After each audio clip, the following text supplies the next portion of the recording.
Hi there, my name is Addye Buckley-Burnell. I'm in the University Career Center and I'm here today to tell you a quick tip.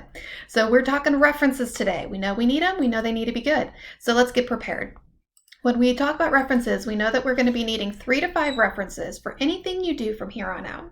So whether that be a job application, you will need 3 to 5 people who are willing to vouch for your abilities and to tell a future employer how great you are.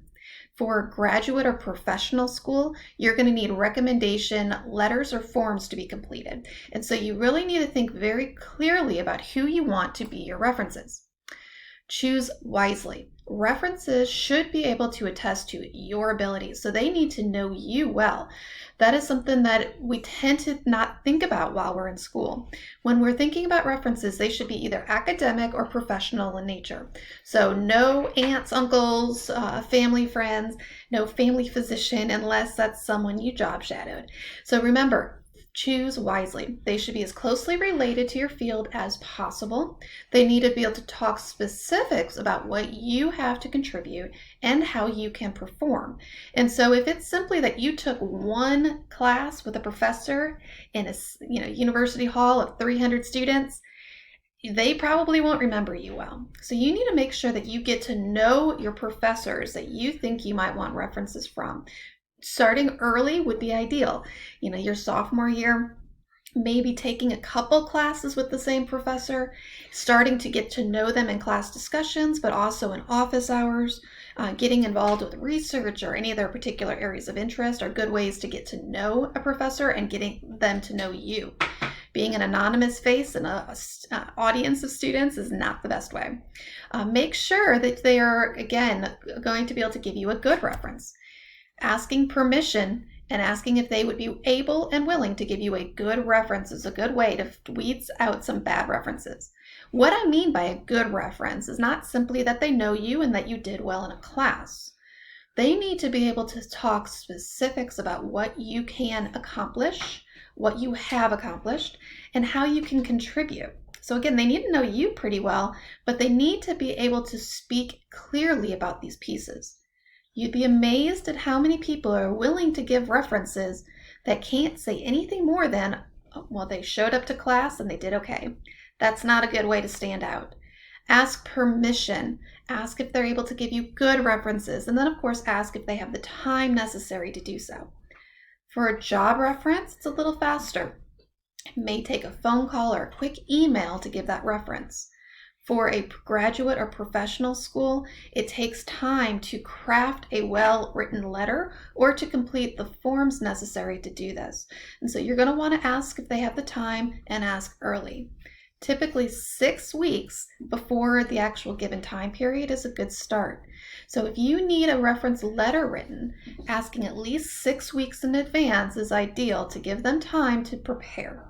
So give appropriate time, let people know if a reference call is coming, and make sure that you are respectful of their time in the process.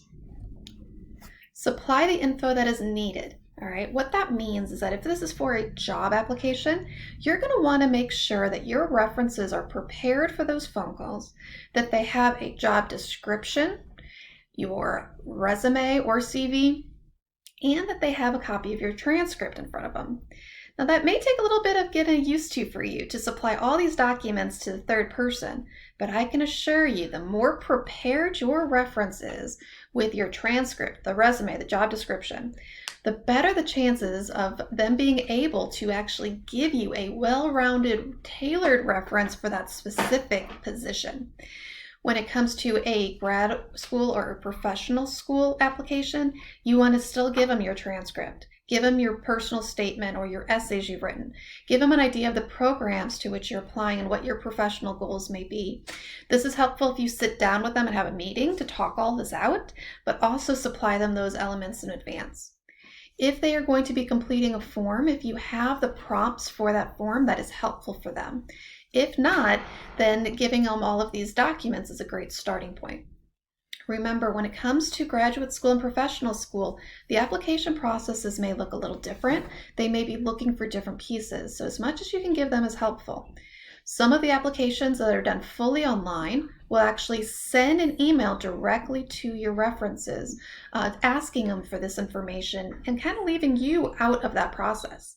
So again, make sure you're asking permission, that they know that that's coming, that they're looking out for it, and that they are well prepared for that process.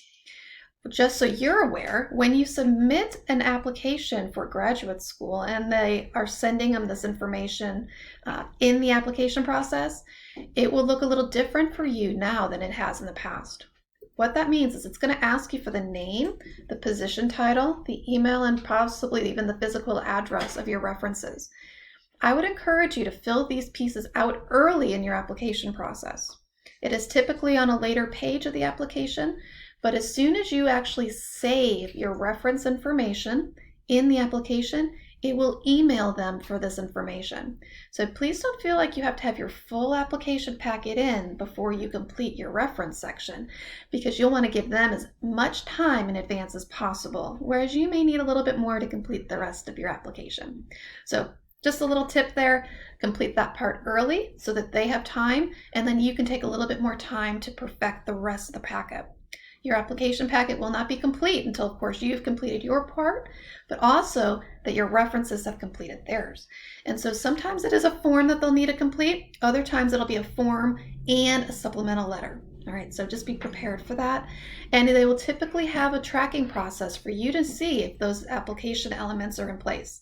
So if they're missing any of your letters, you can look in there and see, and that will allow for you to prompt you to remind them. Keep them informed. Let them know what you're looking for. If something has been, someone has agreed to be a reference, let them know where you are in that process, what schools you're applying to, when they should be expecting these things to come in, so that they can plan accordingly and they feel in the loop. If you have accepted a position, if you have been accepted into a graduate program, be sure to keep them informed. Let them know that you really appreciate their willingness to be your reference. I personally am a big fan of sending thank you notes to anyone who serves as a reference, handwritten thank you notes.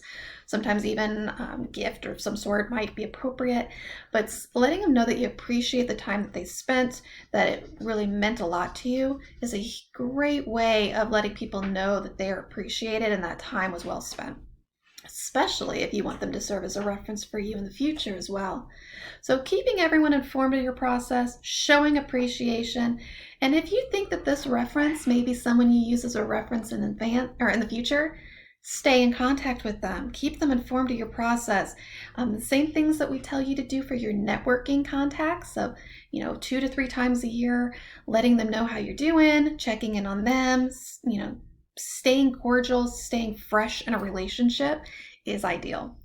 So remember, be prepared, plan early, choose wisely, making sure that you are supplying what is needed to serve as a good reference and letting them know deadlines in advance, staying up on what is needed, reminding them if necessary that something is coming due without being a pest would be ideal, and making sure you show appreciation for the time spent in the process.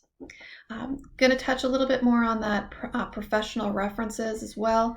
Want to make sure that we have really good solid references here. So when I say professional, that could be a professor, it could be an advisor, it could be someone that you've shadowed under, it could be a supervisor in an internship or co-op. But again, it needs to be somebody who knows your abilities in a professional setting as much as possible. So try to, again, make sure it's someone related to your field, can test to what you're possible of doing, and then of course someone that can really speak the language of the people who are doing the hiring or the admissions. If you have any questions or if you need any help in kind of figuring out who would be a good selection, make sure you contact the University Career Center. We're happy to help you. That was your quick tip, and I hope you have a great day.